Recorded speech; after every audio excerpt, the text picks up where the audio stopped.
আমরা যে মেয়েগুলোকে দেখি বিয়ের অনেক বছর পরেও সেই মেয়েটা সুখে আছে, ভালো আছে, তার সংসারে কোনো ঝামেলা নেই, অশান্তি নেই, বা তার নামে কোনো এখনো ক্লেম নেই, শ্বশুরবাড়ির কোনো ঝুট ঝামেলা নেই, শাশুড়ি শ্বশুর এদের সঙ্গে গন্ডগোল নেই, বা স্বামীর সঙ্গে কোনো মন মতাব নেই। আমাদের দেখে খুব হিংসা হয় না মানুষগুলোকে? আবার অনেকে তো এটাও ভেবে নেয় যে কোনো জাদু টোনা করে রেখেছে শ্বশুরবাড়ির লোকেদের বা স্বামীকে। আসলে কি তাই? আসলে কি বলুন তো? দূর থেকে সবকিছুই দেখতে সুন্দর। আমরা যাদের দেখছি যে মানুষগুলোকে যে তারা ভালো আছে, শুধু দূর থেকে আমরা তাদের কি দেখছি বলুন তো? তারা সোশ্যাল মিডিয়ায় যেগুলো ছাড়ছে, খাওয়ার ছবি, ঘোরার ছবি, তাদের ড্রেস আপ, তাদের হেয়ার স্টাইল, জামা কাপড়, আমরা শুধু এগুলো দেখছি, তাদের মুখে হাসি, এগুলো দেখছি, আর তারা আমাকে যতটুকু বলছে ততটুকুই জানছি। আর আমাদের দেখে মনে হচ্ছে সবকিছু পারফেক্ট চলছে, ঠিক চলছে। আর তাই দেখে অনেক মানুষের হিংসা হয়। আসল কথা কি জানেন তো? সবাই শুধু না ফানুসের মতন উড়তেই দেখে, তার পিছনে যে আগুন লেগে আছে, আর সে যে আগুনের ভাবটা সহ্য করছে, জ্বলছে ভিতরে ভিতরে, সেটা আর কেউ দেখে না।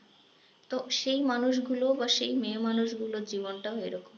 আপনি দূর থেকে দেখছেন তার কাছে সবকিছু ঠিক আছে, কিন্তু তার ভিতরের খবর কিন্তু আপনি জানেন না। আসলে যে মেয়েটা এই পর্যন্ত ধৈর্য ধরে রয়েছে না, বা সে আজকে যেগুলো দেখে আপনার জ্বলন হচ্ছে, তার চুল কাটা, তার হাঁটা, খাওয়া, ঘোরা সবকিছু দেখে, তার জন্য না সেই মেয়েটাকে অনেক কষ্ট করে সেখানে দাঁড়িয়ে থাকতে হয়। কারণ এই যুগে বিয়ে সামলানোটা সব থেকে বড় একটা টাফ ব্যাপার হয়ে গেছে। একটা কথায় বলে না, যে সয় সে রয়। যে এখানে দাঁড়িয়ে আছে না, আর দাঁড়িয়ে থেকে তাকে যেই সাবসিডিগুলো দিচ্ছে তার ফ্যামিলির লোকগুলো, তার জন্য তার অনেক কাঠখড় পোড়াতে হয়। আর নাহলে মানুষ 6 মাস হতে না হতেই বিয়ের মধ্যে ডিভোর্স, মেয়ে বাবার বাড়ি, ছেলে আবার নতুন করে বিয়ে করে নিয়েছে। এত সোজা না। কারণ সেই মানুষটার ভিতরে যে কত ঝড় তুফান চলছে, আর সে এই সম্পর্কটা বা এই পরিবারটাকে বাঁচানোর জন্য সে কত দূর ভেঙে চুরে নিজেকে সেই জায়গায় দাঁড় করিয়ে রেখেছে, সেটা কিন্তু আপনারা কেউ জানেন না। সে শুধু সেই জানে আর তার স্বামী জানে। আর ওই যে একটা কথায় বলে না, যে শূন্য পকেটে সাথ দেয় সে রাজা হওয়ার পরে পাশের সিটে বসার অধিকার রাখে। তো সব স্বামী সেই রকম।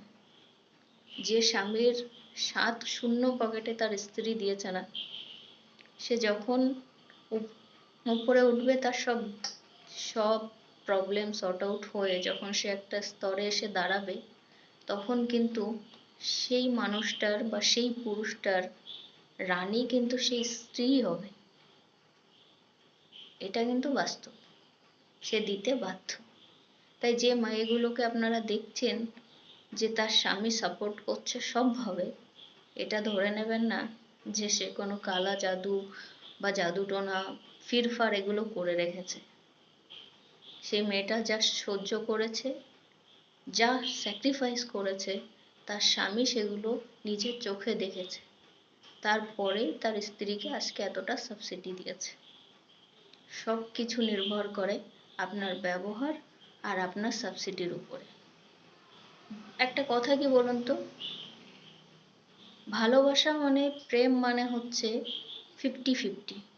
আর সংসার জীবনে স্বামী স্ত্রীর সম্পর্ক মানে হচ্ছে কি, সবটুকু দিয়ে একটুখানি পাওয়া, কিন্তু সেই একটুখানি অনেকখানি সম্মান হয়। আমরা এটা বুঝি না।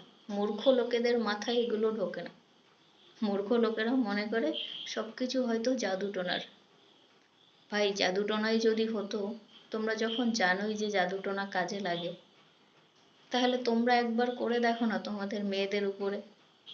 তোমার জামাইকেও করো জাদুটোনা, তোমার মেয়ের শ্বশুরবাড়ির প্রত্যেকের লোকেরকে অ্যাপ্লাই করো জাদুটোনা, করে দেখো যে তোমার মেয়ের সংসার বাঁচাতে পারো কিনা, কিংবা তোমার মেয়েকে তার বরাবরে আনতে পারো কিনা।